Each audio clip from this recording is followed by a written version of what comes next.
Hello and welcome everyone. My name is Dane Menke. I am the Digital Marketing Manager here at Regenesis and Land Science. Before we get started, I have just a few administrative items to cover. Since we're trying to keep this under an hour, today's presentation will be conducted with the audience audio settings on mute. This will minimize unwanted background noise from the large number of participants joining us today. If the webinar or audio quality degrades, please disconnect and repeat the original login steps to rejoin the webcast. If you have a question, we encourage you to ask it using the question feature located on the webinar panel. We'll collect your questions and do our best to answer them at the end of the presentation. If we don't address your question within the time permitting, we'll make an effort to follow up with you after the webinar. We are recording this webinar, and a link to the recording will be emailed to you once it is available. In order to continue to sponsor events that are of value and worthy of your time, we will be sending out a brief survey following the webinar to get your feedback. Today's presentation will focus on balancing the costs of active cleanup and long-term stewardship during remedial planning. With that, I'd like to introduce our presenter for today. We are pleased to have with us Mr. Jeff Carnahan, Executive Vice President of EnviroForensics. Mr. Carnahan is a licensed professional geologist with over 20 years of environmental consulting and remediation experience. He works primarily with complex chlorinated solvent releases within voluntary and enforcement cleanup programs administered by various state agencies and the U.S. EPA. Throughout his career, he has provided technical support to responsible parties and the legal community regarding the causes, origin, timing, and costs of environmental releases. Specifically, his litigation and expert opinions experience focus primarily on quantifying the long-term costs of environmental cleanup and liability. All right, that concludes our introduction, so now I will hand things over to Jeff to get us started. Great, thank you, Dane, and good morning. Good morning, everyone, or afternoon, depending on where you may be. Thanks for being here. I'm guessing that most of the audience today is consisting of consultants and environmental professionals. So although the concepts I'm going to talk about are pretty basic, I'm going to allow myself to use our own style of language that we're all used to hearing with the acronyms and terms that we commonly use. I hope also that there are some representatives of responsible parties here too, because we are going to talk about some things that I think they would find really interesting.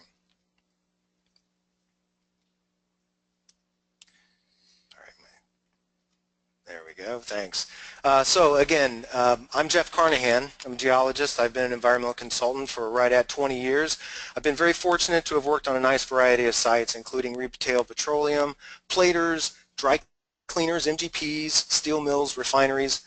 I do want to state real quickly that I'm a geologist. I'm not an attorney. Like most environmental consultants, however, I've worked very closely alongside some great environmental attorneys during my career, which has given me the perspective that I have and that I'll be talking about today regarding risks and liability, okay? Any responsible party with an environmental problem, please retain a qualified environmental attorney to help you out with those issues. Okay, so there's that.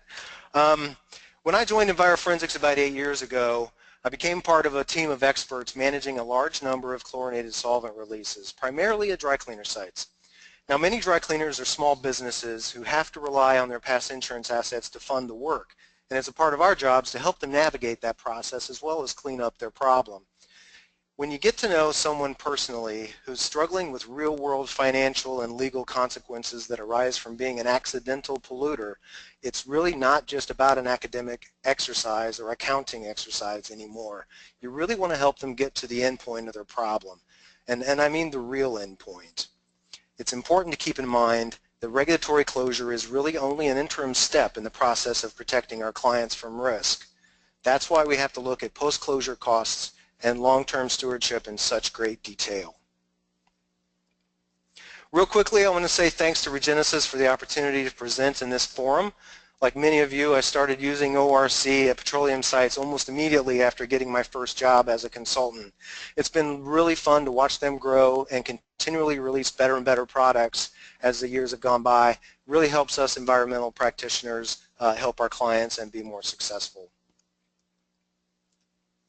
So as you know, the driver for meaningful environmental cleanup is circular liability, right? RPs can either earn that liability by having a release during their time of operations, or they can inherit that liability via property or business acquisition. Inheriting a costly environmental liability sometimes doesn't seem fair to our clients. It doesn't feel right. But those are the rules because somebody has to be responsible for paying for it.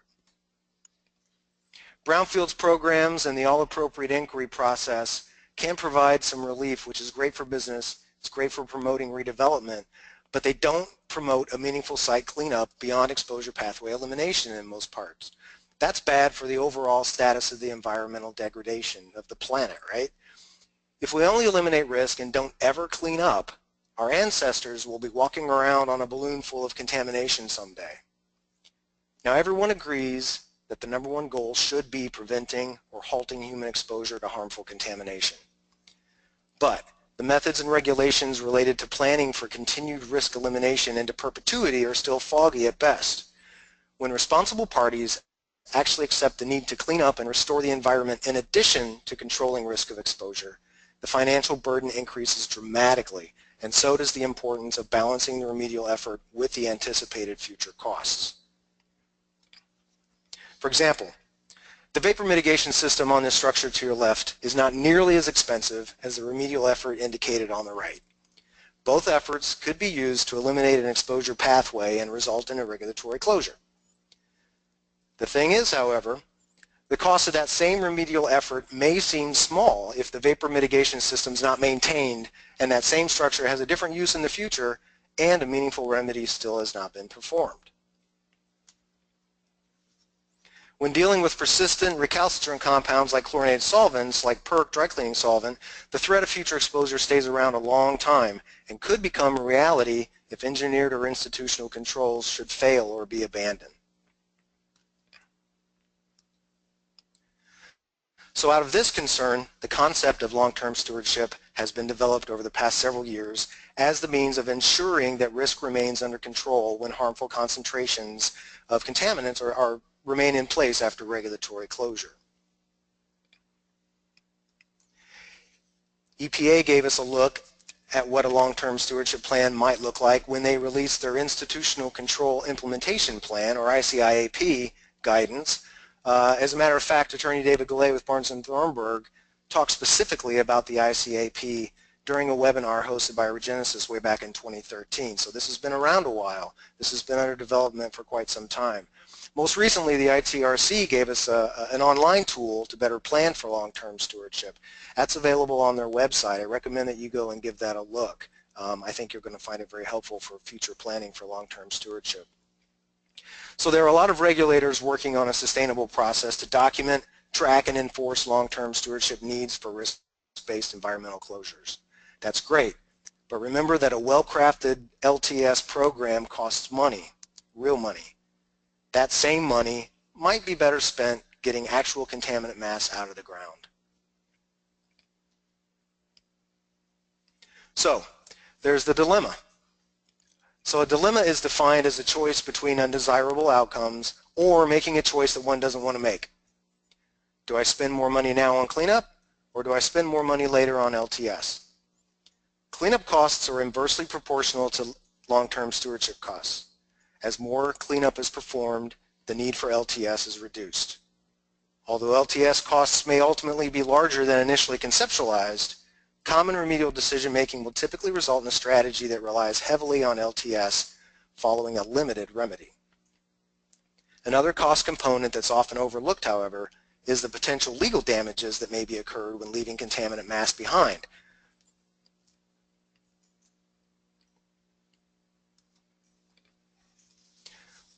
Where the cleanup effort is kept minimal at the direct expense of future LTS costs and liabilities, quantifying this future risk component is difficult due to inconsistently enforced and not yet fully defined LTS requirements. They're working on it, we're not yet fully enforced. Although there's not an exact science of predicting future third-party liabilities, those liabilities exist, but they're really hard to predict.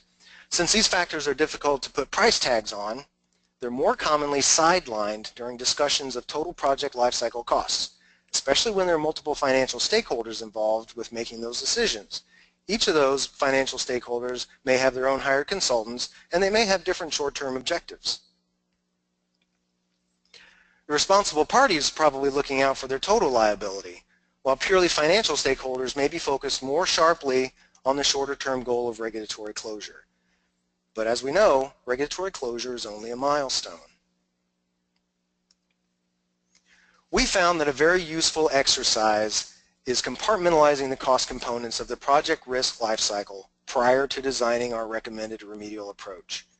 This completely changes the dynamic of remedial planning. Spending known dollars today to remove mass is definitely a safer bet than gambling for a best case long-term liability scenario. Validating the real potential of significant LTS and future legal risks tips the balance back toward more contaminant mass removal, which reduces those long-term costs and also has the positive side effect of promoting a higher degree of environmental restoration. So, now let's look at a few examples of this decision-making process and the results, okay? Please note that the examples I'm using are real sites that are in different state-led cleanup programs. The LTS costs were assigned based on the applicable requirements or standards or lack of requirements or standards that were in place in that state at the time the remedial decision-making was being undertaken. Also, the values assigned to future liability were prepared in cooperation with the client's attorney following their full analysis of legal risk factors. These sites aren't yet closed, but the remediation is in place. Now, I want to talk about 3 specific examples and kind of walk through the decision-making process. So what we like to do is use a risk evaluation and point of exposure assessment tool during remedial planning. I'm sure everybody has seen something like this. This one's pretty cartoonish, but let's walk through it quickly because it really helps identify where remedial efforts and long-term stewardship efforts may be needed in the future. So, we have the impacted soil reservoir with mass fluxes via the direct contact exposure to the receptor, the migration to groundwater pathway, and a vapor source directly to the vapor phase reservoir, right? Groundwater fluxes to the receptor via ingestion exposure pathway, among others, and to the vapor phase reservoir due to off-gassing of groundwater impacts. Of course, the primary flux from the soil gas reservoir is through the inhalation pathway as a result of vapor intrusion. The game is to try to eliminate all arrows to the receptor by eliminating exposure and or those reservoirs. Okay, so here we see a groundwater plume beneath a mixed commercial and residential area. Businesses to the west, private residences to the east. The RP's property is at the very north of this plume. I hope that comes across and everybody can see what we're talking about. We've got commercial, we've got residential, we've got a lot of potential threat, not only for exposure, but also we've got several properties being impacted there, as you can see, that might lead to someone thinking that their property could be diminished in value at some time in the future. Walking through the conceptual site model, the site was fully characterized at first, and what we had was impacts present on-site in the vadose zone above the direct contact thresholds and the migration to groundwater standards. The groundwater plume is expanding, contributing to vapor intrusion exposure issues. The vapor intrusion pathway, the vapor intrusion reservoir, if you will, the soil gas reservoir, was resulting in a scenario where mitigation was necessary at the source area and down gradient residential structures. So there was the threat or the direct connection of the vapor intrusion exposure pathway.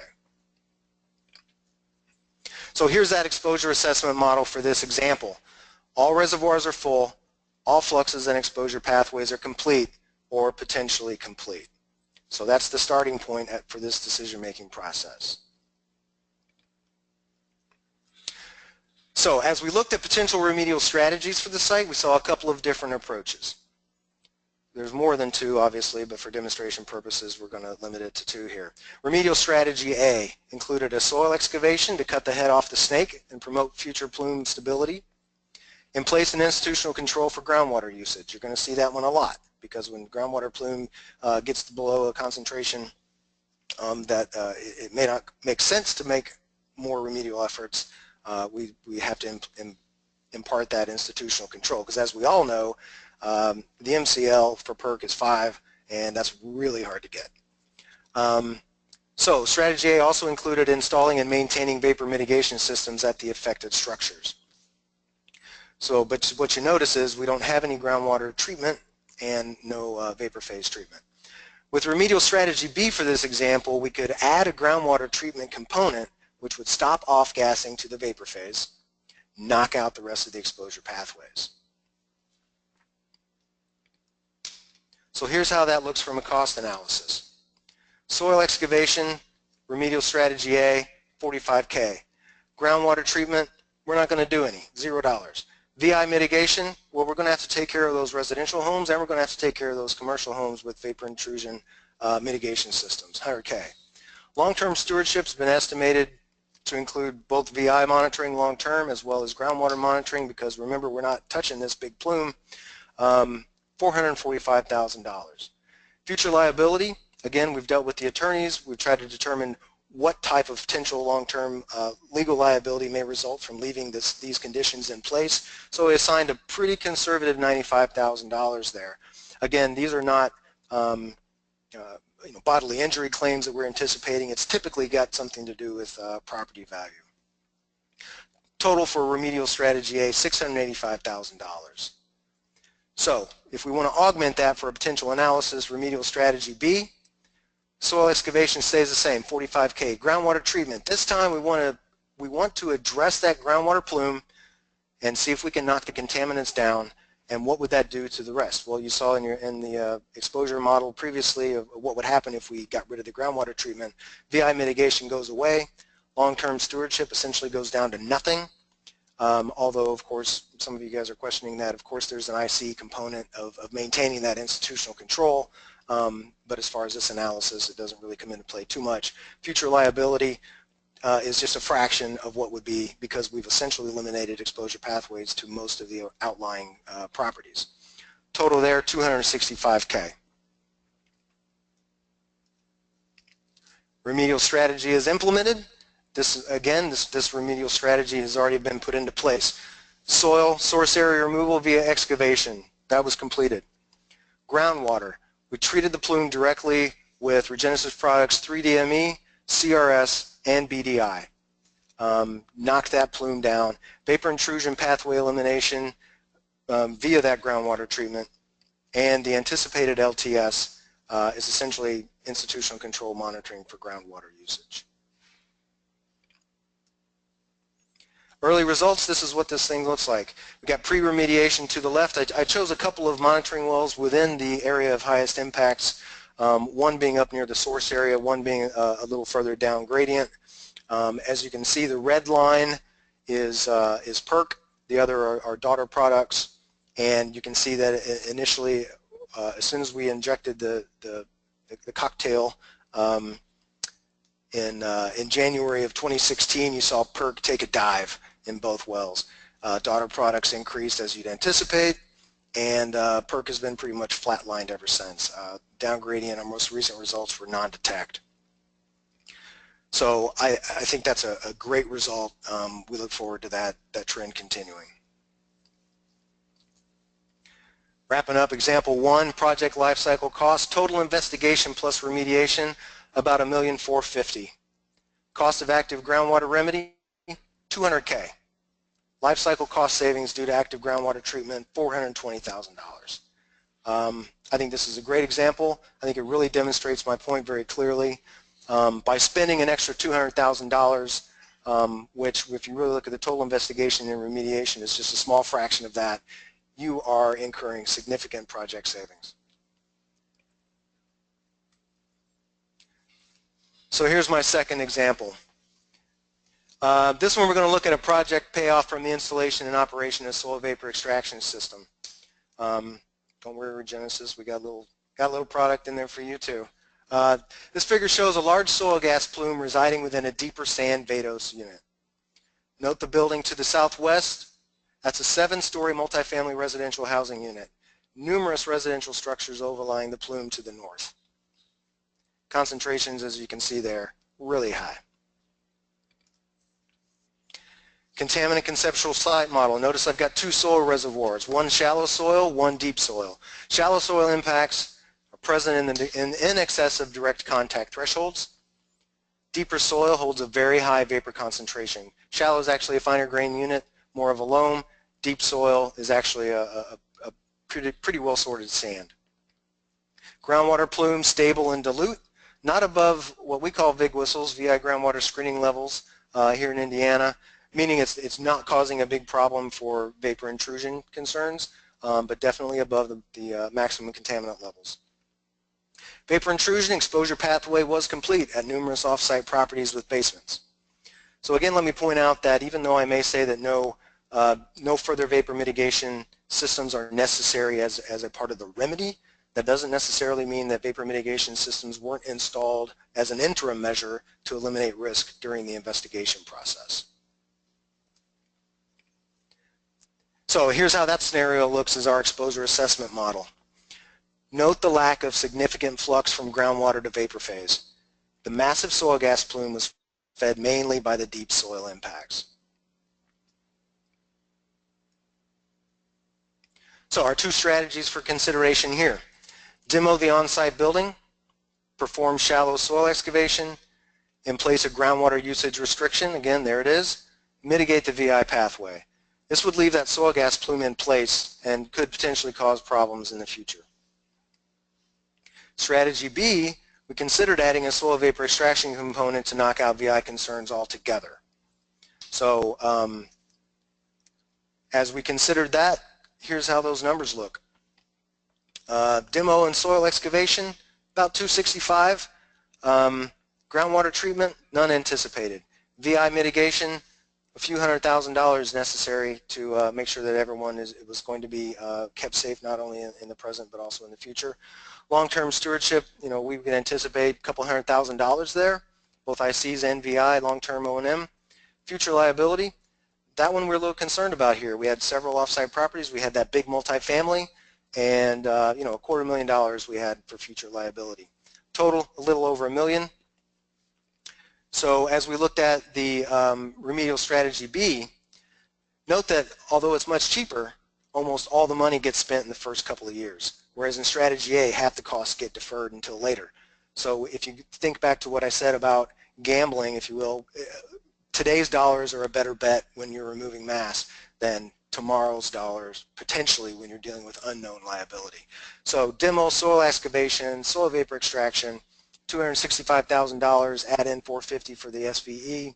Groundwater treatment, none spent. VI mitigation, no additional mitigation necessary. Long-term stewardship, since we don't have to deal with VI and we can focus on our institutional control for groundwater, we only put in $15K for that for analysis purposes. Future liability, again, a fraction of what we had with our previous option, totaling here $760,000. Remedial strategy as implemented. Shallow soil. Building was knocked down. Source area soils stabilized in place with regenesis. There you go. Persulfox worked really well. And then excavated as non-haz. Excavated and disposed of as non-haz materials. Deeper soils. Installed the SVE. Fired it up. Operated for a couple years. Groundwater institutional control. Vapor intrusion, again, pathway elimination via soil excavation and treatment, and the SVE elimination of that pretty significant deeper sand reservoir. Anticipated LTS, just IC monitoring for groundwater usage. So just to demonstrate, if you're thinking earlier that those SVE costs were pretty high, they were. But here's our effective radius of influence from that system. We really appreciate all the support and cooperation of all the financial stakeholders in getting on board with this, because I think it really ended up giving the client a great conclusion here. It was a big cost, but check out these results. Here's how that project laid out. Project lifecycle costs. And again, this is not everything. Soup to nuts, I think they call it. It's not everything encompassing, but for the major cost components for analysis. Total investigation remediation, $1.6 million. Cost of active deep soil SVE remedy, $450K. Life cycle cost savings due to active groundwater treatment, $250. Now, $250,000 is a smaller savings for a larger investment than the first example, But $250,000 is still a lot of cash, and it's 15% savings over the project life cycle.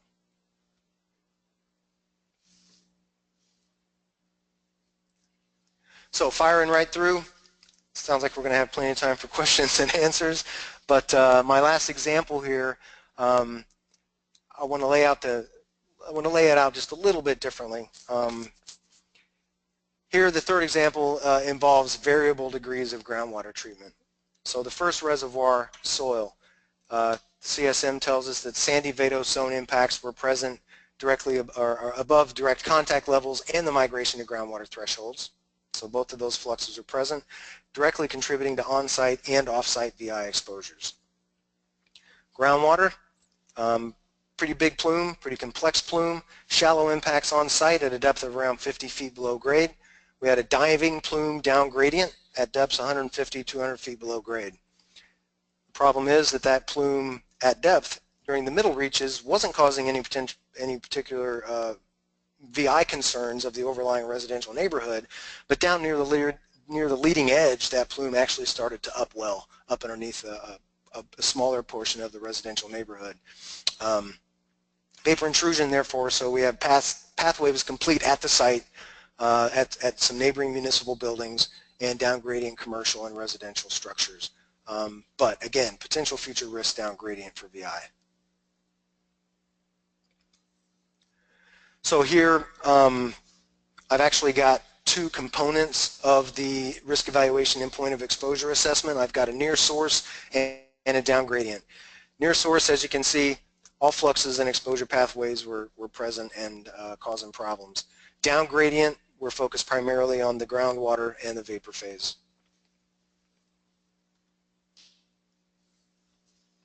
The first strategy included a measure of treatment for each of the major mass reservoirs, XXX, and a groundwater use restriction at the source area. Only exposure control elements down gradient, okay? So the first remedial strategy did not include any consideration of groundwater treatment down gradient. For evaluating LTS needs, we modeled plume behavior based on our first remedial strategy. For timing, so that's going to include a source area injection, that's the red line you see, basically a source area injection infiltration gallery, and a near source but yet down gradient cutoff barrier. And as you can see that as modeled, that was going to take about 16 years for that plume to degrade to the point that we modeled it to. Second strategy, we added additional groundwater treatment consideration down gradient to eliminate future concerns of VI.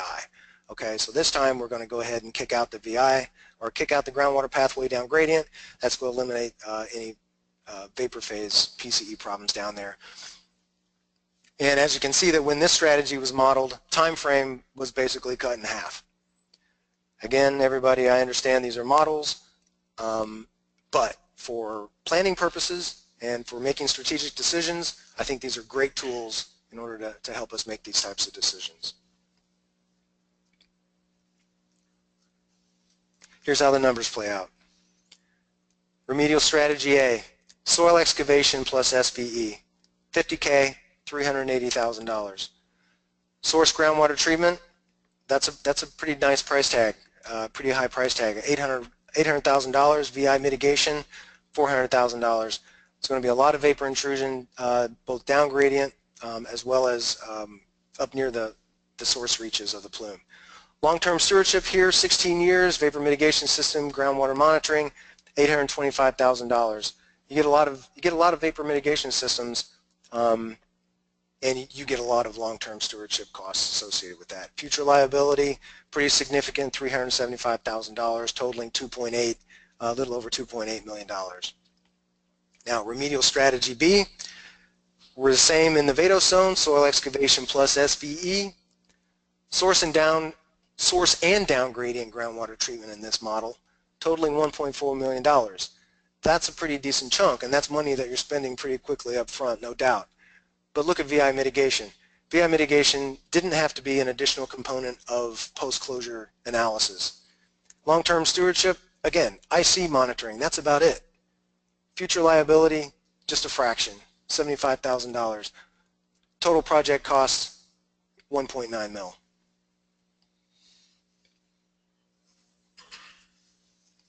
So here's what we did. Soil, source area soils excavated. You saw that it wasn't a very big dollar amount, wasn't real big. It was a pretty small vadose zone, I should say unconsolidated vadose zone soil impacts.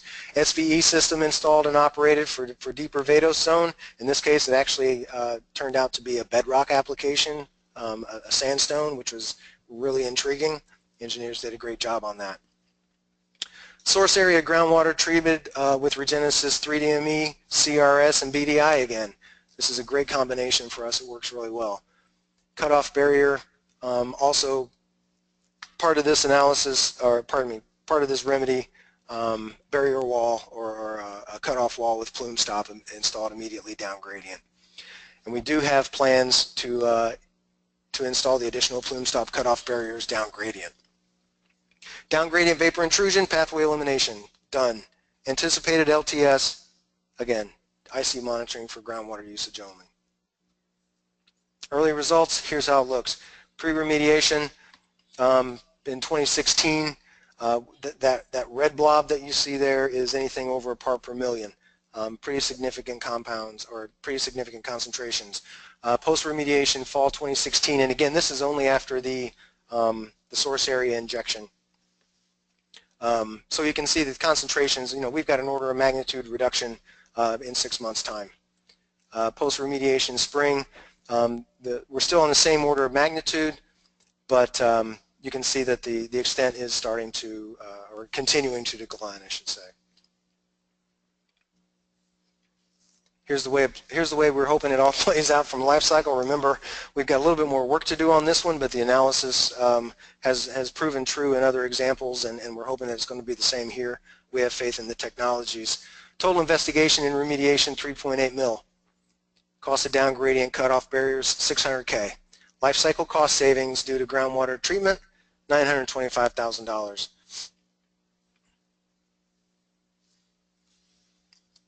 So, we're talking about a 30-minute webinar here today, but I don't think we need to beat this any further. That's 3 great examples. Long-term stewardship requirements are necessary. The associated cost to implement those LTS obligations are real cost analysis components, okay? Don't forget to factor in the potential for future liabilities and risks from third parties. They are hard to quantify, but that doesn't mean that they're not real. You can save your clients some real money if they'll only let you. I mentioned this earlier, but I think it merits mentioning again. Regulatory closure is only an interim step in the process of protecting our clients from risk, the people in our communities from exposure, and the environment from degradation. Thanks a lot. Let's go to some questions. All right, thank you very much, Jeff. That was great. That concludes the formal section of our presentation, and at this point we would like to shift into the Q&A, as Jeff said. So before we do this, just a couple of quick reminders. First, you will receive a follow-up email with a brief survey. We really appreciate your feedback, so please do take a minute to let us know how we did. And also, after the webinar, you will receive a link to the recording as soon as it is available. All right, so let's circle back to the questions here. Some good questions coming in, Jeff. A lot of, it looks like at least 3 folks have asked questions regarding future liability. On what basis were future liability costs calculated in your examples? I know you mentioned something about property value, is that right? There's a lot of questions asking about details about the future liability costs. Sure, absolutely, guys. Great question. I fully anticipated that. And like I said, it really relies pretty heavily on the case-specific situations and working with our attorney's counsel and coming up with what we think makes sense. But I will tell you that very largely it has to do with an estimated potential damage from a property damage claim. So, there's been analysis of court cases across different parts of the country. Depending on that analysis, we'll see whether or not these types of claims are prevalent. And if they are, then we're probably going to assign a higher cost component to that.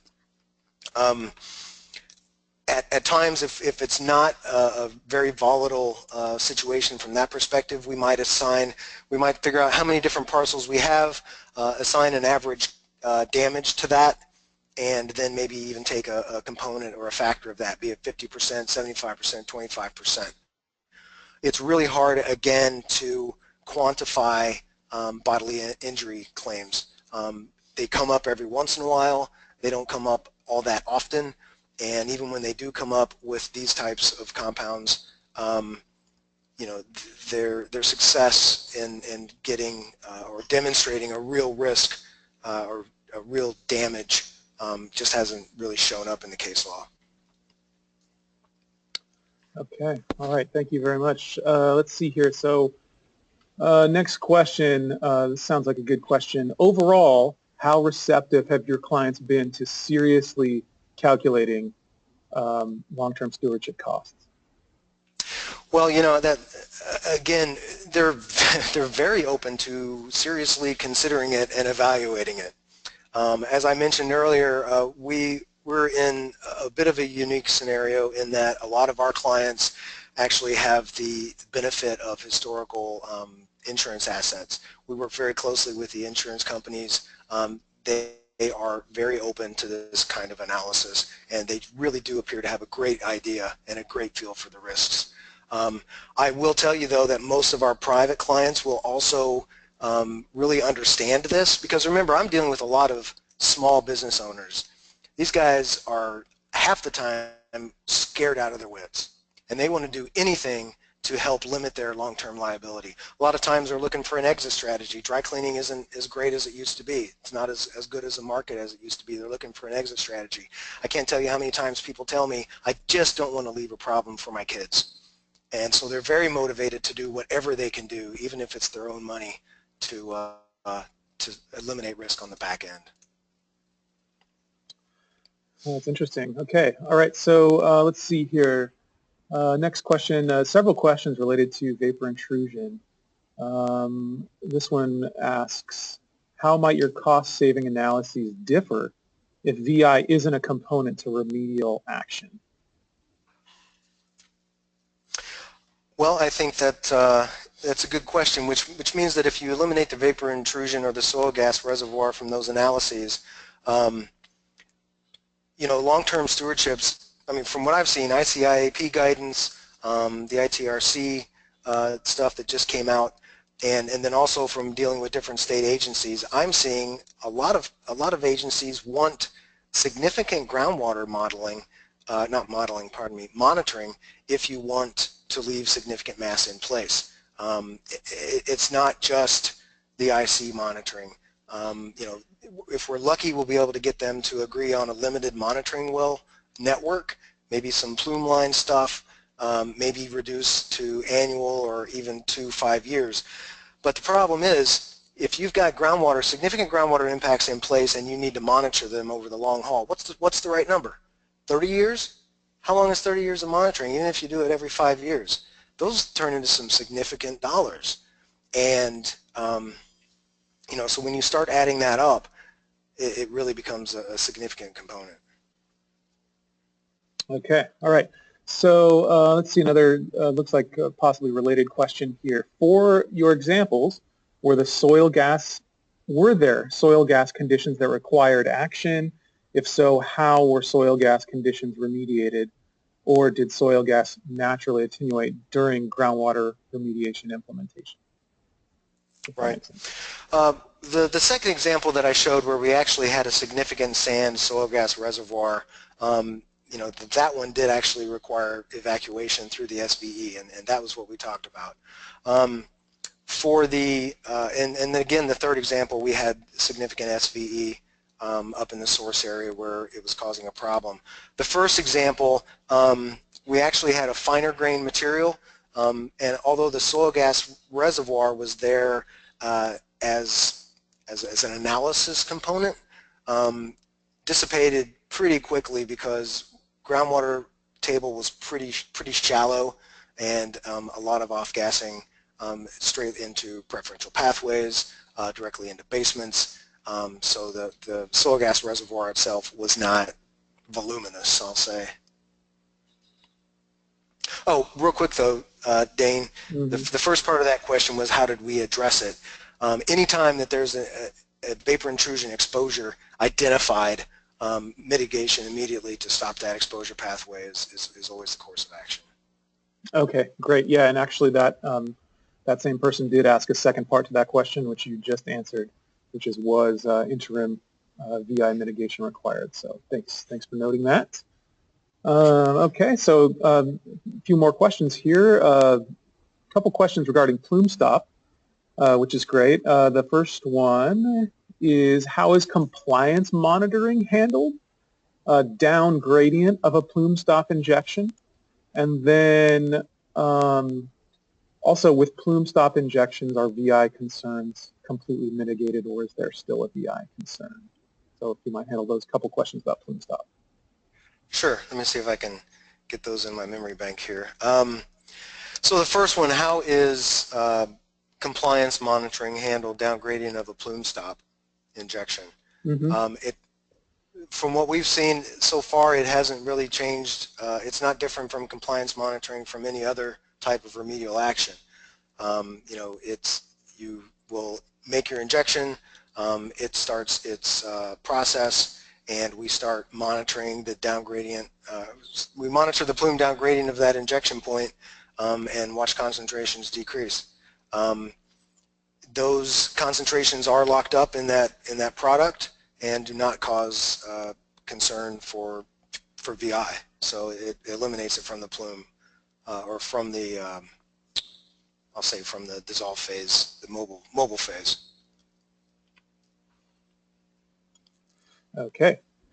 All right, so let's see here, a couple more questions. We have one here is, was your analysis based on NPV or total life cycle cost? Those analyses do not include any present value components.